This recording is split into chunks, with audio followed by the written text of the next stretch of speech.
cuantitativa, ¿sí? Hablar de osmolaridad es casi lo mismo que hablar de osmolalidad. Sin embargo, para fines prácticos, por hablar de movimientos de solutos de un lado a otro, hablamos de osmolalidad con él, ¿sí?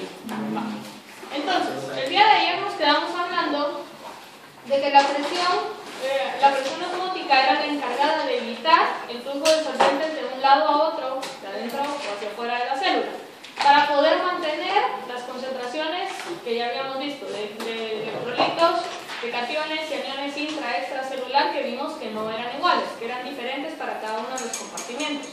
Decíamos que la presión osmótica era como el truco que tenía la célula para evitar esos movimientos y que lo hacía por naturaleza molar, que decíamos un mol de glucógeno era equivalente a un mol de glucosa, aunque aún implicara 50.000 veces más glucosa, ¿sí? Entonces acá hay dos ejercicios. Hay dos soluciones, solución A, solución B. Una es de sal y la otra es de glucosa, las dos están a 5 milimolar. ¿Cuál es la osmolalidad en la solución A?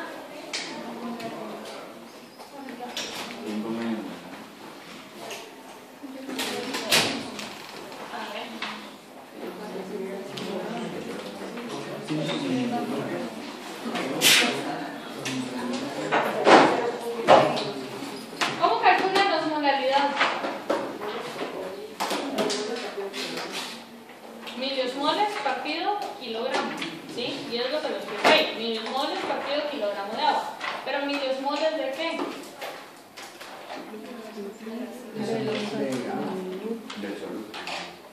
Del soluto total, de la naturaleza molar total. Cuando ustedes agregan un electrolito a un agua, ¿qué pasa? Cuando ustedes hablan de equivalentes, ¿a qué están haciendo referencia? Cuando hablan, por ejemplo, de un equivalente de sodio y de un equivalente de cloro, ¿qué es un equivalente?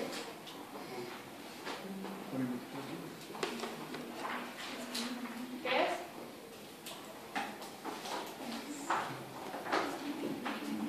¿No vienes en química tampoco?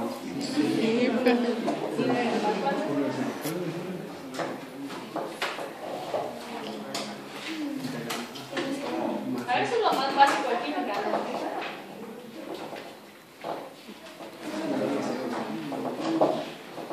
Explícalo así crudo, no importa. No es como que disociación de una molécula. Es como... Ajá, a ver. La disociación de una molécula sería como que... Es que usted ya lo había dicho. Yo solo digo que era como equivalentes, igual a la disociación de una molécula, y ahí dio como que... ¿Y usted qué iba a decir? Se le fue la inspiración. ¿Alguien más? Por cada base que suelta se le puede unir de nuevo, pero no entendí. Va. Un equivalente es como el apareamiento de cargas que puede haber. O sea, una carga positiva, no voy a terminar de decir, una carga positiva puede aparearse con una carga negativa. Ahí estamos hablando de un equivalente de aniones con un equivalente de cationes. Por ejemplo, un calcio, para ser equivalente a algún hidrógeno, por ejemplo, va a necesitar dos equivalentes de hidrógeno. ¿Sí se entiende? Estamos hablando de equivalencia, o sea, que vaya como justo. Cuando hablamos de equivalentes, entonces, podemos hablar de un término de concentración. La diferencia es que hablamos de proporciones cuando hablamos de equivalentes. ¿Cuántos equivalentes de sodio y cuántos equivalentes de cloro puedo tener yo en la sal? 50. Un equivalente de sodio y un equivalente de cloro. Quiere decir que al momento en que ustedes los agregan en solución, por ser interacciones carga-carga en agua, ya vimos que la sal se puede disociar. Se disocia en sodio y se disocia en cloro. ¿Cuál sería la osmolaridad entonces? ¿Sería 5, sería 10, sería 15, sería 20, sería 2.5? 2.5.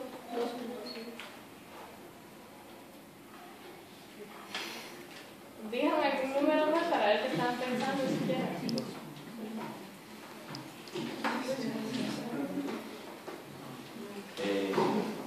A ver, ¿la glucosa se puede disociarse o no? No. La glucosa no se puede disociar. La meten en agua y sigue siendo glucosa. Para disociarse necesitan glucólisis, todas las enzimas que puedan deshacer a la glucosa. ¿Sí? Entonces, la glucosa no se disocia. Quiere decir que la osmolalidad de la solución B es 5. Hay 5 milismoles por kilogramo de solución, porque era la concentración que yo tenía. En el caso de la sal, si se disocian, si yo tengo 5 de sal, ¿cuántos sodios tengo? ¿Cuántos cloros tengo? 5 de cada uno. ¿Cuál es la osmolalidad entonces?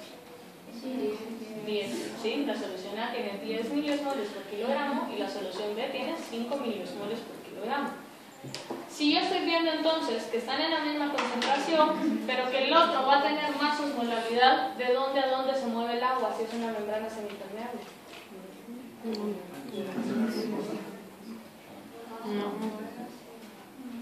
¿De qué solución a qué solución?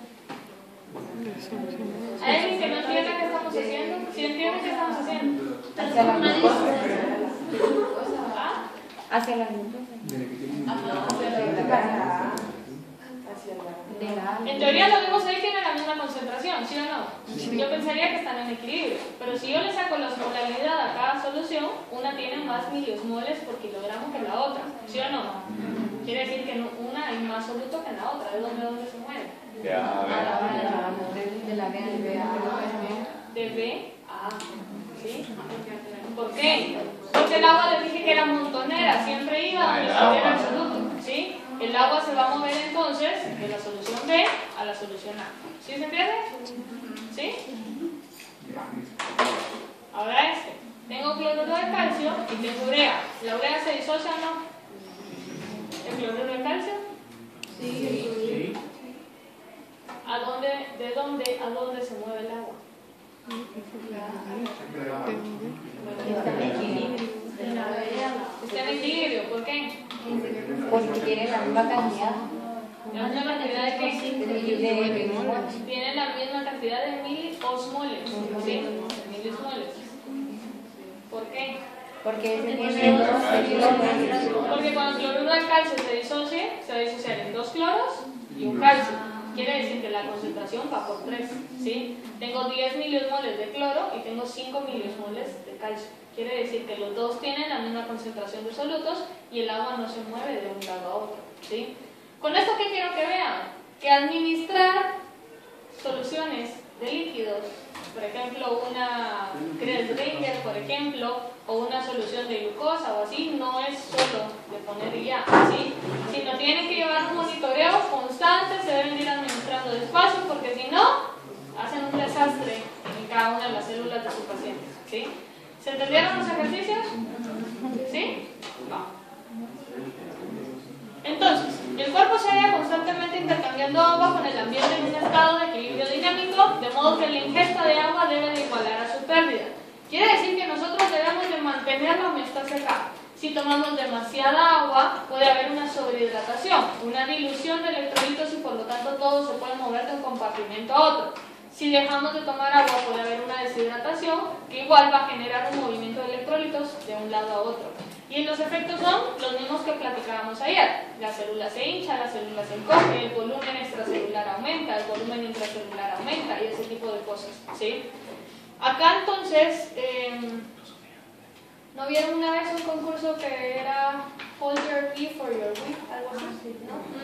¿Qué pasó? Se murió, no sé quién. Se murió, ¿por qué? Lo que decía era. Porque se ganaba un micro ya. Quien tomara más agua sin ir al baño, ganaba, ¿sí? Ganaba un Wii, ¿sí? ¿Un qué? Pintando güey. Ah, Wii. Wii. Entonces, se murió, ¿por qué se murió? Porque se sobrehidrató. Se sobrehidrató, ¿sí? Entonces hubo una dilución de todos los electrolitos que pasa, al final todas las células explotan y se muere, ¿sí? Llegó a su casa con el Wii, pero se murió, ¿sí? Entonces, bueno. Decíamos que la ingesta debe igualar a la pérdida. Quiere decir que si estamos sudando, estamos haciendo ejercicio, tenemos calor y así hay que tomar agua, porque si no, la pérdida va a superar a la ingesta. Y al final lo que nosotros necesitamos es mantener el equilibrio. El riñón puede ayudar a mantener el equilibrio, pero si nosotros sobreforzamos al riñón, por ejemplo, en algún momento va a haber daño renal. Entonces acá lo que quiero que vean es que el agua se pierde por muchísimas vías.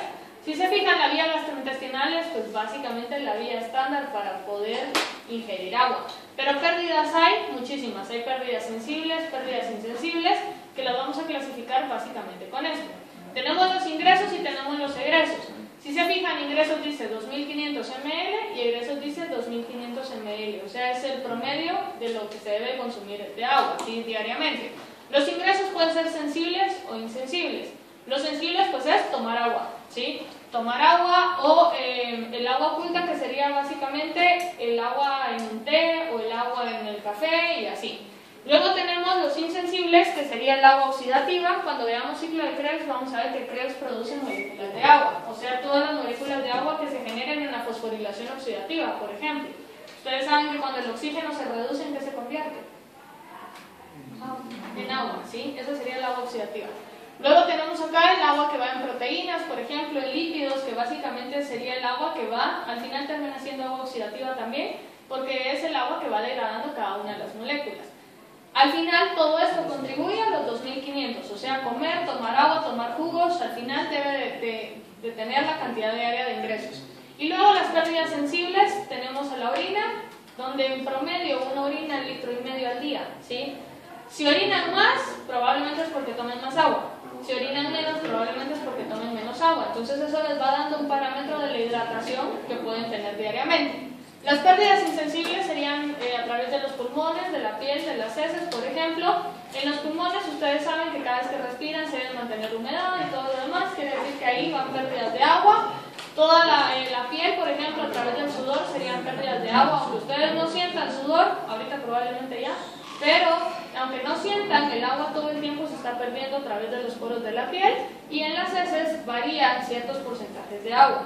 Cuando las personas son muy estreñidas, por ejemplo, la primera recomendación es tomar agua. Si no toman agua, nunca van a poder ir al baño, porque todo el agua se va a reabsorber, ¿sí? Entonces va a haber como menor movilidad gastrointestinal, ¿sí? Entonces indirectamente va agua ahí también. Esta parte es la más importante, porque a partir de esto pueden haber pérdidas insensibles que el paciente no se percate de y que al final terminan en una patología. Entonces, los casos de sobrehidratación son muy raros, ¿sí? Como el que acabamos de mencionar, o sea, tiene que haber una situación muy extrema como para que alguien se sobrehidrate.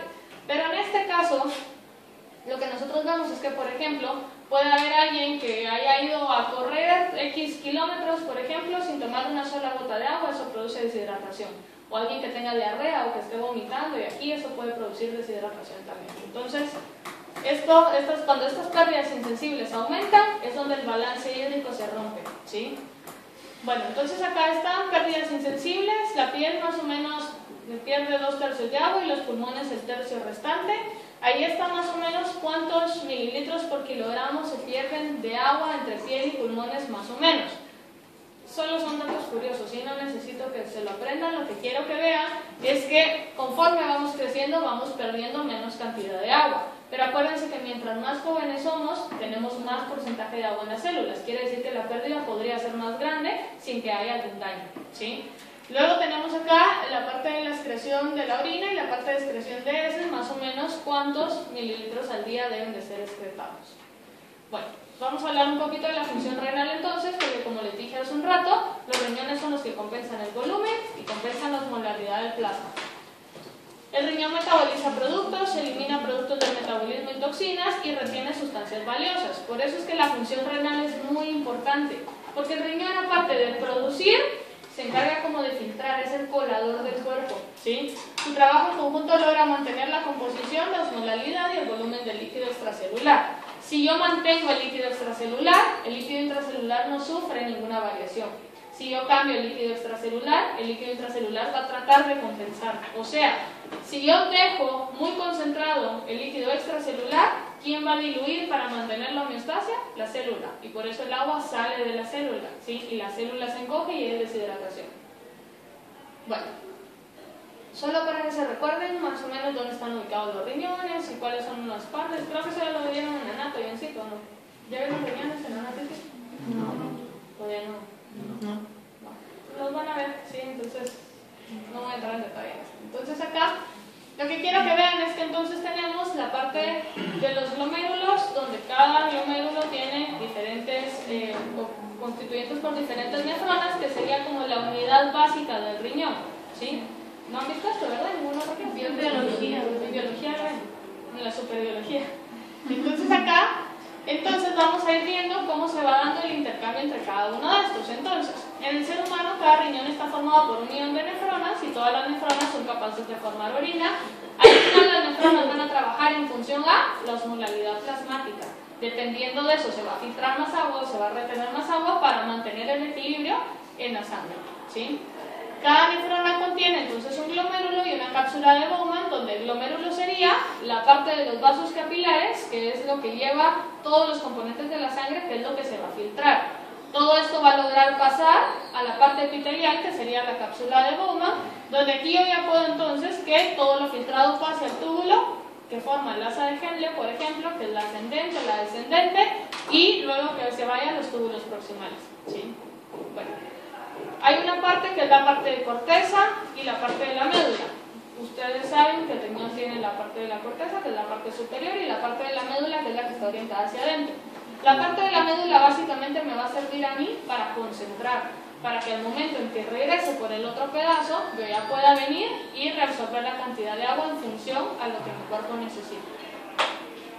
Las cantidades en que las diferentes sustancias se excretan por la orina representan la suma de 3 procesos renales: filtración, reabsorción y secreción.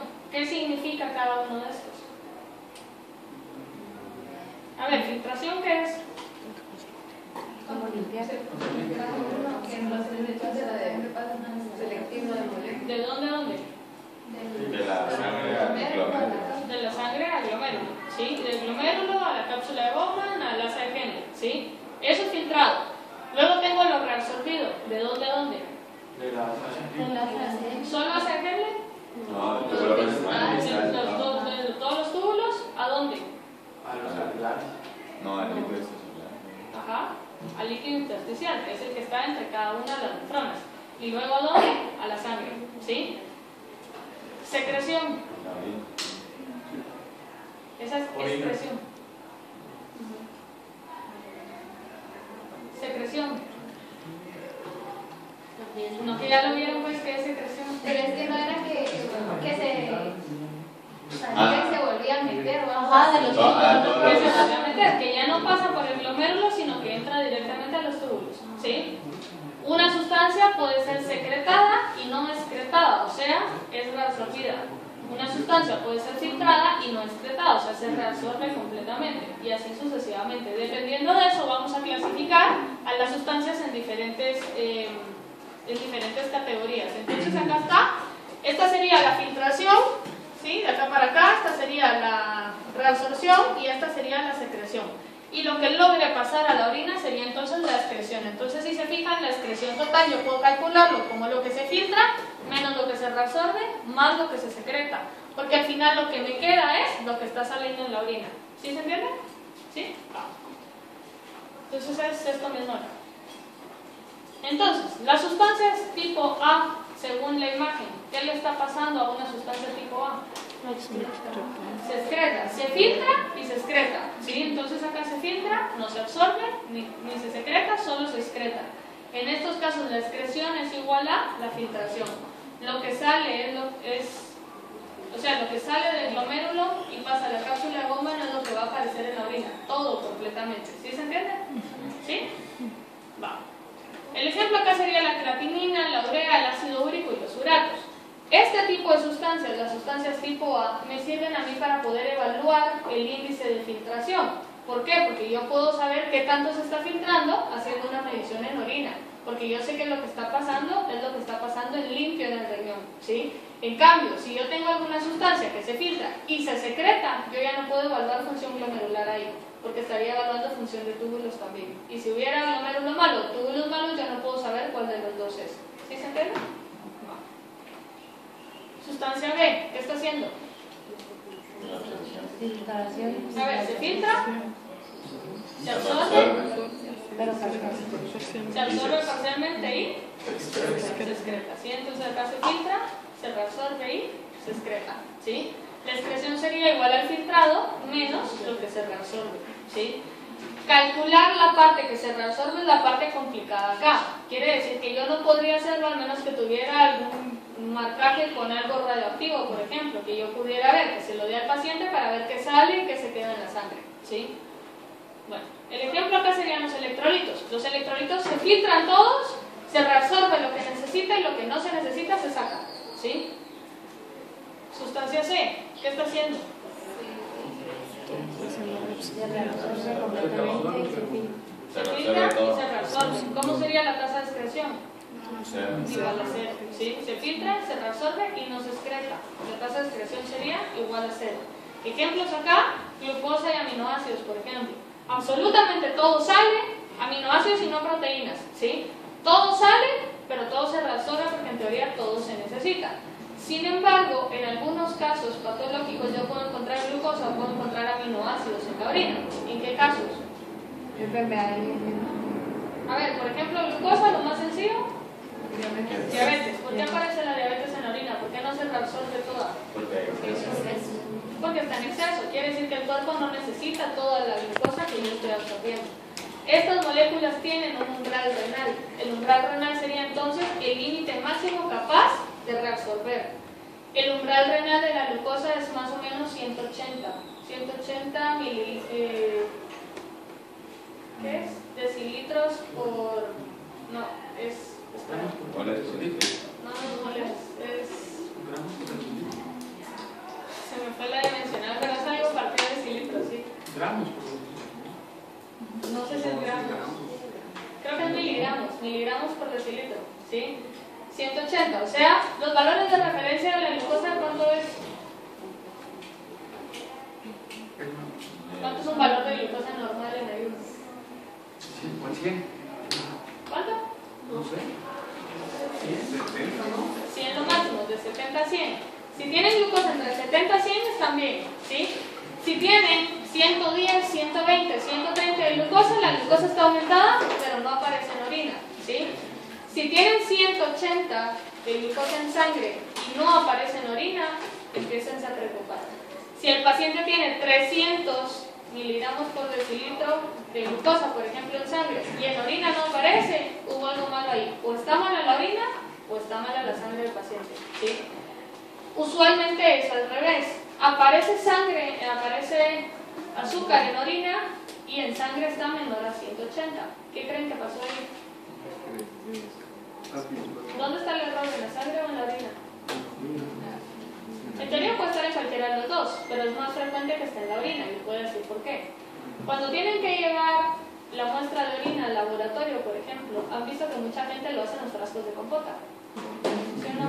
¿Sí lo han visto? No, cuando lleguen al hospital lo van a ver.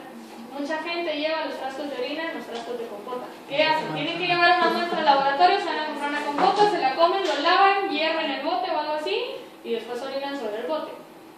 Si no lavaron bien el bote, la compota tiene azúcar, ¿sí o no? Sí. Y si orinan sobre la compota, cuando el laboratorio haga mediciones de glucosa está alta. Entonces ahí es donde viene la correlación clínica que ustedes deben de hacer. Bueno, el paciente tiene orina con azúcar, pero en sangre está normal. Entonces, a ver, la glucosa tiene un umbral renal. Si el paciente no tiene más de 180, yo no tendría por qué esperar que aparezca la glucosa en sangre, ¿sí? Porque la glucosa se filtra toda y se reabsorbe toda, al menos que esté mayor a 180. ¿Sí se entiende? ¿Qué pasa con la sustancia D? Se filtra, hay excreción, ¿se está reabsorbiendo? Esa es otra línea negra que baja también. La reabsorción. Reabsorción es para adentro. Es secreción. Es secreción.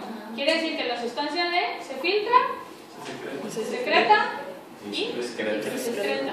El índice de filtración o de excreción, ¿cómo sería? Igual. Lo filtrado más lo secretado, ¿sí? Entonces se filtra, se secreta, no se reabsorbe, la excreción es la filtración más la secreción. ¿Sí se entiende? Sí. Vale. La sustancia se excreta en grandes cantidades acá, quiere decir que es algo que el cuerpo está tratando de eliminar. Está pasando por acá y está pasando por los túbulos, quiere decir, y no se está reabsorbiendo, es algo que seguramente no necesito. ¿Qué se les ocurre? Urea. No, la urea. La urea creo que solo se filtra. Pero es un metabolito de desecho, o sea, podría ser. Pero es algo que el cuerpo quiere deshacerse completamente. Por lo general son toxinas o son metabolitos de desecho de fármacos, por ejemplo, que el cuerpo naturalmente no utiliza, ¿sí? Entonces el ejemplo no se lee, pero el ejemplo son los fármacos, ¿sí? Va. Ahora la pregunta es, ¿todas las sustancias se filtran? En todos los ejemplos que vimos siempre había filtración. ¿Todas las sustancias se filtran, sí o no? No. ¿Quiénes no? Bueno, Si se reabsorben es porque ya se filtraron.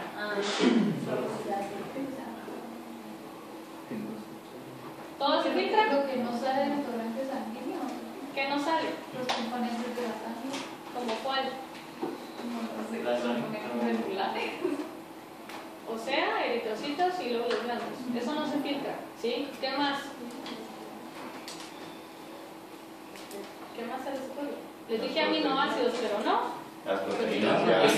Proteínas no se filtran tampoco, ¿sí? Entonces, al final, mientras más grande sea una molécula, menos filtración va a haber, ¿sí? O menos probabilidades de que se filtre. Entonces, se filtra todo, menos las proteínas y los elementos celulares, principalmente glóbulos rojos.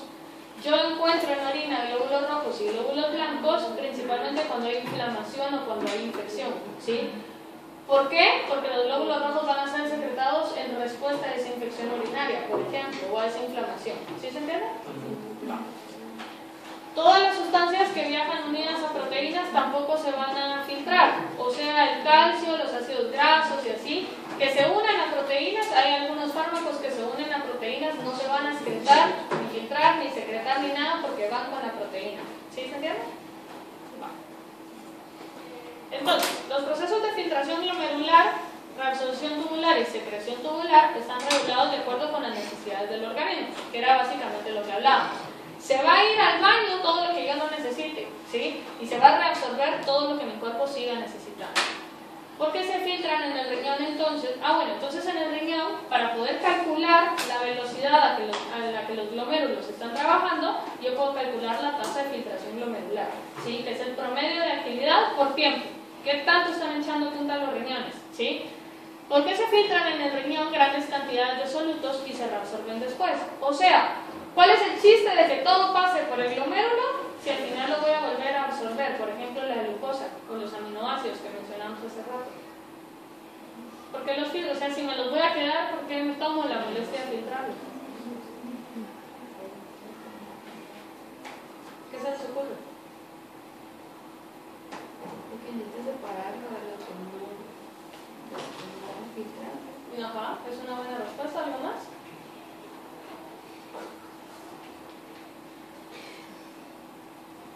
Para los que no sean funcionales. Para lo que no esté funcionando, sí, para todo lo que esté en exceso. El ejemplo sería otra vez la glucosa. Si la glucosa está en exceso, voy a reabsorber solo lo que necesite, ¿sí? Entonces, de esa forma yo estoy equilibrando mis necesidades con lo que inicialmente tenía. Entonces, una tasa de filtración glomerular voluminosa es la que le permite a los riñones eliminar rápidamente del cuerpo los productos de desecho, cuya excreción depende principalmente de la filtración glomerular. O sea, si yo me pusiera esto sí, esto no, esto sí, la filtración sería muy lenta. Poderlo pasar todo me asegura a mí de que va a ser más rápido poder excretar algo si va algo tóxico ahí para mí o algo que yo ya no necesite, algún metabolito de desecho. Otra de las razones es que permite que todos los líquidos corporales se filtren y procesen por el riñón muchas veces cada día. Que la tasa sea muy rápido permite entonces de que todo pase, que todo se reabsorbe y que otra vez todo vuelva a pasar. En promedio la tasa de filtración es de 125 mililitros por minuto. Quiere decir que en cada minuto sus riñones están procesando 125 ml. Lo que hace al día que el riñón filtre 180 litros de plasma. ¿Cuántos litros de sangre tenemos? 3, ¿sí? Quiere decir entonces que el plasma puede ser filtrado aproximadamente 60 veces al día. O sea, cada vez que se va acumulando el desecho en la vejiga, se va acumulando y la sensación de orina o las ganas de orinar, ¿en qué volumen aparece? ¿Cuál es la capacidad de orina que tiene la vejiga?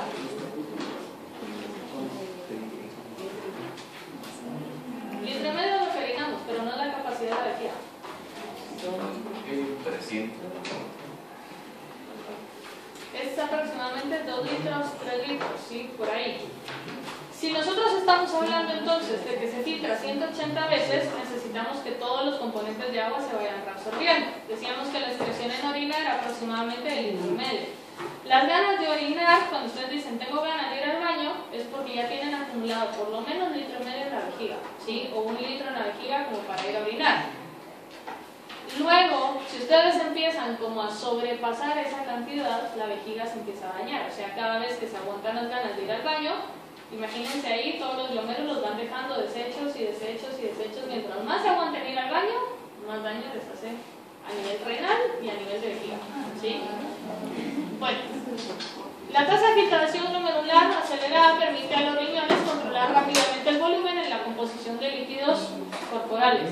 Si se toman un pachón de agua, probablemente en media hora vayan al baño. ¿Por qué? Porque el que se filtre tan rápido el plasma le permite entonces a los riñones compensar el volumen rápido. El volumen está en exceso y ahora me quiero deshacer del agua, ¿sí? Va. Entonces, la filtración se da en el endotelio capilar, que está perforado por miles de pequeños agujeros llamados fenestras, que serían básicamente estos hoyitos que están acá, que están como que en el endotelio capilar. Esas fenestras son grandes, lo suficiente como para dejar pasar todo, menos células, menos proteínas y lo que vaya unido a proteínas. Poseen grandes cargas negativas. Esa es la razón de que las proteínas no puedan filtrarse aunque sean pequeñas. Si las proteínas son pequeñas, no pasan por las fenestras porque las proteínas decíamos que por lo general son aniones, que por lo general están cargadas negativamente. Quiere decir que va a haber repulsión y no va a dejar pasar a la orina acá. Si yo le quitara o se fueran perdiendo las cargas negativas de estas fenestras, ¿qué pasaría? ¿Qué esperaría encontrar en la orina? Proteínas, ¿sí? Vamos. Las células epiteliales también tienen carga negativa, eso genera una restricción adicional, quiere decir que la cápsula de Bowman también va a generar esa repulsión con las proteínas, es como una doble frontera, ¿sí? Hay patologías, creo que se las puse por acá, esta. ¿En qué consiste el proceso de nefropatía de cambios mínimos y qué relación tiene con la proteinuria? Son enfermedades en las cuales puede aparecer proteinuria, es proteína en la orina, ¿sí? Microalbuminuria es específicamente albúmina en pequeñas cantidades en la orina, ¿sí? ¿Se recuerdan que les dije esta clase tiene tarea? Ya les había dicho el efecto Donald, esto es la segunda, ¿sí? Cuando terminemos la clase al final me entregan todas las tareas que les voy dejando acá. O sea, en una sola me van a entregar todo lo que les voy pidiendo, ¿sí? Va. La capacidad de filtración de las sustancias por los capilares glomerulares disminuye conforme aumenta su peso molecular. La capacidad de filtración de uno... No, hoy, mañana no tengo clase. Como no voy a... No, el lunes, pero ya no, porque no voy a terminar esta clase hoy. Entonces cuando termine esta clase les digo, la tarea es para mañana, ¿sí? Si la termino el lunes o la termino martes, pero si hace todo un día antes, probablemente no lo ¿Qué era lo otro? ¿El efecto Donald? La nefropatía de cambios mínimos. Va.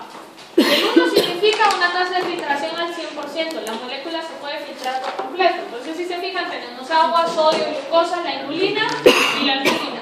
La albúmina tiene una capacidad de filtración muy baja porque tiene un peso molecular grande. Les pregunto, ¿qué es la inulina? Inulina.